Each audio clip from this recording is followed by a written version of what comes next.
Hello student, my self बिंदु बालक Kosariya, department of botany. आज का टॉपिक है माइकोप्लाज्मा। ठीक है, सबसे पहले देखते हैं इसका सिस्टमेटिक पोजीशन।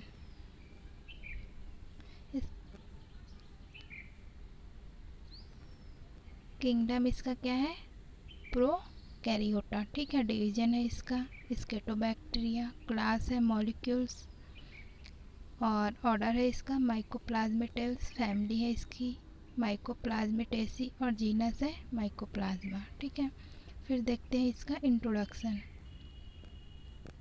माइकोप्लाज्मा बैक्टीरिया और वायरस के प्रॉपर्टी प्रदर्शित करने वाला एक माइक्रो ऑर्गेनिज्म होता है। ठीक है, मतलब कि माइकोप्लाज्मा में वायरस और बैक्टीरिया दोनों के गुण जो है वो पाए जाते हैं।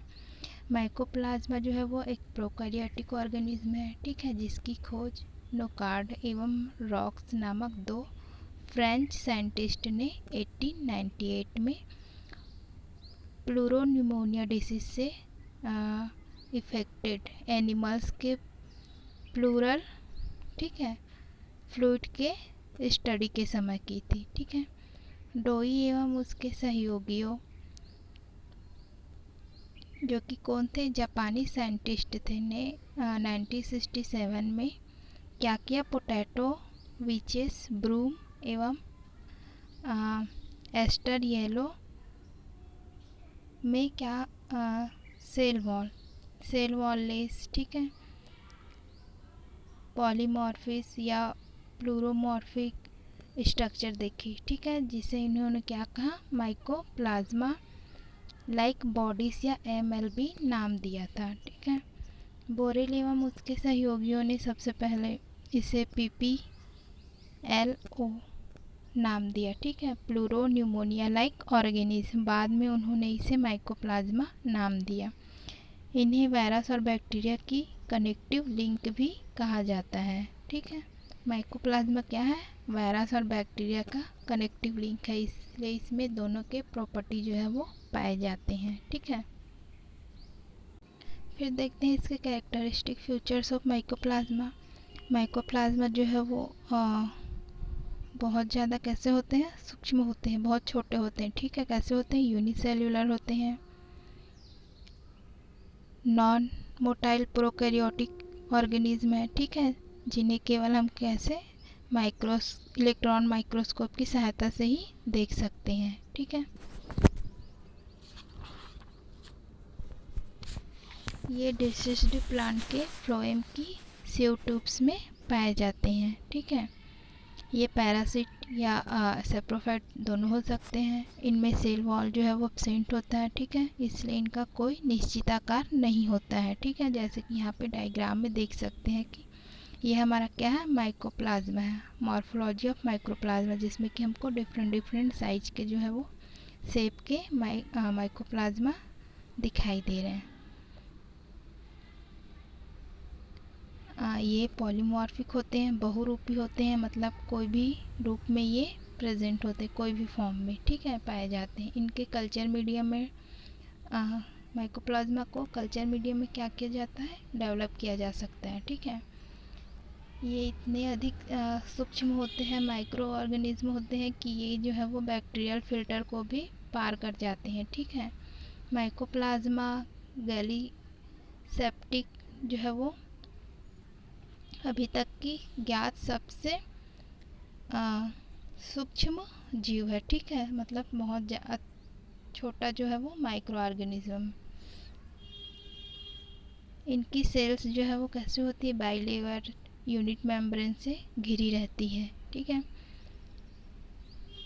इनमें DNA और RNA दोनों पाए जाते हैं। DNA की मात्रा जो है वो 4% होती है और RNA की मात्रा जो है वो 8% होती है। ये ग्राम निगेटिव होते हैं। ठीक है, अधिकांश एंटीबायोटिक्स का इस पर कोई प्रभाव नहीं पड़ता है। ठीक है, ये टेट्रासाइक्लिन के प्रति क्या होते हैं, सेंसिटिव होते हैं। ठीक है, ये कुछ इसके जनरल कैरेक्टर से। अब देखते हैं स्ट्रक्चर ऑफ माइकोप्लाज्मा। माइकोप्लाज्मा जो है वो अभी तक की ज्ञात माइक्रो ऑर्गेनिज्म में से सबसे छोटा ऑर्गेनिज्म है। ठीक है, जिसकी खोज जो है वो नाकार्ड एवं रॉक्स ने 1898 में की थी। इलेक्ट्रॉन माइक्रोस्कोप से स्टडी करने पर माइकोप्लाज्मा में जो है वो इस प्रकार का स्ट्रक्चर दिखाई देता है। ये कैसे होते हैं? नॉन मोटाइल होते हैं, इनका आकार जो है वो निश्चित नहीं होता है, ठीक है। इनके चारों ओर किसी प्रकार की सेल वॉल नहीं पाई जाती है, ठीक है। सेल वॉल जो है वो एब्सेंट होता है। ये कैसे होते हैं? बाइलेयर यूनिट मेम्ब्रेन के द्वारा कैसे होते हैं? घिरे रहते हैं, ठीक है। ये मेम्ब्रेन कैसे होते हैं? बाइलेयर होते हैं, ठीक है। इनकी परिधि, ठीक है, 80 टू 800 माइक्रो होती है, ठीक है। यूनिट मेम्ब्रेन की मोटाई कितनी होती है? 8 माइक्रो। और लाइपोप्रोटीन की बनी होती है, ठीक है। किसकी बनी होती है? लाइपोप्रोटीन की बनी होती है। सेल वॉल के एब्सेंस के कारण इनका कोई आकार जो है वो निश्चित नहीं होता है, ठीक है। सेल मेम्ब्रेन के अंदर जो है वो बहुत सारे स्ट्रक्चर देखने को मिलते हैं हमको, जैसे कि सॉल्यूबल प्रोटीन, ठीक है। ये कहाँ दिखाई देता है? सेल मेम्ब्रेन के अंदर में क्या क्या प्रेजेंट होता है उसको देखते हैं, ठीक है। ये सॉल्यूबल प्रोटीन प्रेजेंट होता है। सिंगल स्टैंडर्ड डीएनए प्रेजेंट होता है, ठीक है। Sorry, double standard DNA present होता है। आरएनए के ग्रेन्यूल्स प्रेजेंट होते हैं, ठीक है। राइबोसोम्स प्रेजेंट होते हैं और कुछ फैटी एसिड जैसे कि कोलेस्ट्रॉल एवं कोलेस्टोस्टर भी प्रेजेंट होते हैं, ठीक है। मेटाबॉलिज्म भी पाए जाते हैं। राइबोसोम का व्यास जो है वो 40 माइक्रो होता है, ठीक है। माइक्रोप्लाज्मा में आरएनए की मात्रा जो है कितनी होती है? 4% और डीएनए की कितनी होती है? 8% होती है, ठीक है। फिर देखते हैं इसका लाइफ साइकिल ऑफ माइकोप्लाज्मा।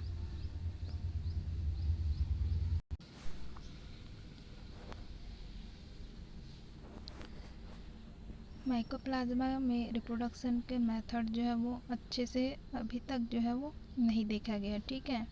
कि इनमें रिप्रोडक्शन की प्रोसेस कैसे होती है ये हमको कंफर्म नहीं है। यह अपने लाइफ का स्टार्ट, ठीक है, ये अपने जीवन का प्रारंभ कैसे करता है? एक छोटी एलिमेंट्री बॉडी के रूप में करता है, ठीक है। ये बॉडी क्या करता है? फूड मटेरियल का एब्जॉर्प्शन करके इंटरमीडिएट सेल का फॉर्मेशन करता है, ठीक है। और लास्ट में क्या होता है? ग्रोथ करके एक लार्ज सेल में क्या हो जाता है? वो चेंज हो जाता है, ठीक है। फिर ये जो लार्ज सेल जो मैच्योर सेल्स होते हैं वो क्या करते हैं? फिर से दो प्रकार से रिप्रोडक्शन करता है, ठीक है। एक तो होता है ये मैच्योर सेल्स के विखंडन से, ठीक है, फ्रेगमेंटेशन से।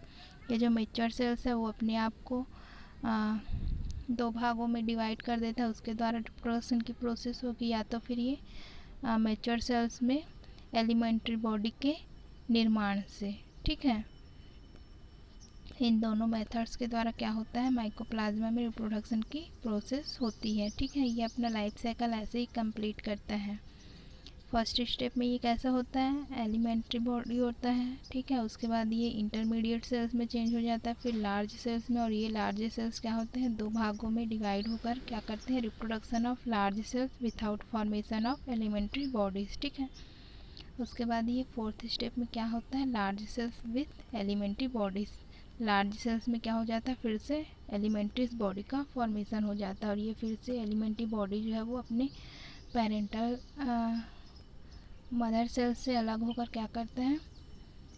अपना लाइफ साइकिल फिर से वैसे ही वो कंप्लीट करता है, ठीक है। इस प्रकार से क्या होता है? माइकोप्लाज्मा का लाइफ साइकिल कंप्लीट होता है और ये निरंतर चलते रहता है, ठीक है। फिर देखते हैं ट्रांसमिशन ऑफ माइकोप्लाज्मा। सबसे पहले देखते हैं बाइडूडर, ठीक है, अमरबेल द्वारा। अमरबेल का प्लांट जो है वो कंप्लीट रूप से पैरासाइट होता है, ठीक है। जब यह माइकोप्लाज्मा के डिसीज्ड प्लांट से अपना फूड ग्रहण करता है, ठीक है, तो वे इसके शरीर में भी क्या हो जाते हैं? चले जाते हैं, ठीक है। यह अमरबेल जब वही हेल्थी प्लांट्स पर आक्रमण कर भोजन लेता है तो माइकोप्लाज्मा जो है वो हेल्थी प्लांट के अंदर भी क्या हो जाता है? इंजेक्ट हो जाता है, ठीक है, और वह रोगी हो जाता है। इस प्रकार से क्या होता है? माइकोप्लाज्मा जो है वो एक प्लांट से दूसरे प्लांट में ट्रांसमिशन करता है, संचरण करता है, ठीक है। नेक्स्ट देखते हैं बाय ग्राफ्टिंग। जब डिसीज्ड प्लांट को हेल्थी प्लांट के साथ ग्राफ्ट कर दिया जाता है तो उस टाइम भी क्या होता है, माइकोप्लाज्मा का ट्रांसमिशन होता है। ठीक है। नेक्स्ट देखते हैं बाय मीन्स, खेतों में, ठीक है, कार्य कर रहे मजदूरों के संपर्क में जब हेल्थी और डिसीज दोनों प्रकार के प्लांट्स आते हैं तो डिसीज प्लांट का जो सेप उनके हाथों में चिपक कर कहाँ चले जाते हैं, हेल्थी प्लांट के पास चले जाते हैं। ठीक है, जिसके कारण क्या होता है, माइकोप्लाज्मा का ट्रांसमिशन होता है, मतलब ह्यूमंस के हाथों के द्वारा। ठीक है। नेक्स्ट देखते हैं बाई ग्रासहॉपर। इस कीट के शरीर के विभिन्न अंगों जैसे कि लीवर, लार्वा और ब्रेन में माइकोप्लाज्मा पाया जाता है। ठीक है। जब यह इंसेक्ट हेल्थी प्लांट से फूड लेता है तो उसकी सलाइवा के साथ माइकोप्लाज्मा का क्या होता है, ट्रांसमिशन होता है। ठीक है। फिर नेक्स्ट देखते हैं इसका कंट्रोल। पौधे के कटे हुए अंग ऑर्गेनिज्म को क्या एंटीबायोटिक्स मटेरियल, एंटीबॉडी मटेरियल जैसे कि टेट्रासाइक्लिन, क्लोरोट्राइसाइक्लिन में डुबाकर प्रयोग में लाया जा सकता है। ठीक है। पेनिसिलिन माइकोप्लाज्मा को क्या करता है, इफेक्ट नहीं कर पाता है क्योंकि माइकोप्लाज्मा में सेल वॉल जो है वो एब्सेंट होता है। डिसीज्ड प्लांट के ऑर्गेन्स को क्या करते हैं, हीट ट्रीटमेंट देना चाहिए। ठीक है। ट्रीज के बार्क के नीचे एंटीबायोटिक मटेरियल का क्या कर देना चाहिए, लेप लगा देना चाहिए, लेयर लगा देना चाहिए। ठीक है। सल्फर ड्रग्स का प्रयोग करना चाहिए। ठीक है। इस प्रकार से इसको माइकोप्लाज्मा का ट्रांसमिशन को या इफेक्ट को कम किया जा सकता है, कंट्रोल किया जा सकता है। ठीक है। फिर नेक्स्ट देखते हैं economic importance of mycoplasma. Mycoplasma जो है वो ह्यूमंस के लिए हर प्रकार से क्या होते हैं, हार्मफुल होते हैं। ठीक है। इसके द्वारा प्लांट्स, एनिमल्स और ह्यूमंस में विभिन्न प्रकार के डिसीज जो है वो उत्पन्न होते हैं। ठीक है। जैसे कि देखते हैं कुछ डिसीज, जैसे कि इम्पॉर्टेंट प्लांट डिसीज क्या क्या हो सकते हैं, little leaf of brinjal, bunchy top of papaya, citrus greening, aster yellow disease, ये सब किस में होते हैं, प्लांट डिसीज होती हैं। ठीक है। इस डिसीज के सिम्टम्स कैसे हो सकते हैं, जैसे कि लिटिल लीफ ऑफ ब्रिंजल, ठीक है, बर्ड्स का समय से पहले डेवलप होना, और ये कैसे दिखाई देता है, झाड़ू समान संरचना स्ट्रक्चर इसका बन जाता है। ठीक है। Witches broom. उसी प्रकार से बंची टॉप ऑफ पपाया में इंटरनोड्स जो है वो छोटे हो जाते हैं। ठीक है। साइट्रस ग्रीनिंग में पौधे जो है वो ड्वार्फ हो जाते हैं, बौनापन आ जाता है उसमें। ठीक है। एस्टर येलो डिसीज में फाइलाइट फ्लावरिंग पार्ट्स का लीफ समान स्ट्रक्चर में परिवर्तित हो जाता है। ठीक है। फिर देखते हैं एनिमल डिसीज। गोप्लूरो न्यूमोनिया, ठीक है, यह रोग जो है वो माइकोप्लाज्मा माइकोइडिस के द्वारा होता है। ठीक है। उसी प्रकार से एगलैक्टिक डिसीज, ठीक है, भेड़ बकरी, इसमें ये क्या होता है, एगलैक्टिक डिसीज होता है। ठीक है।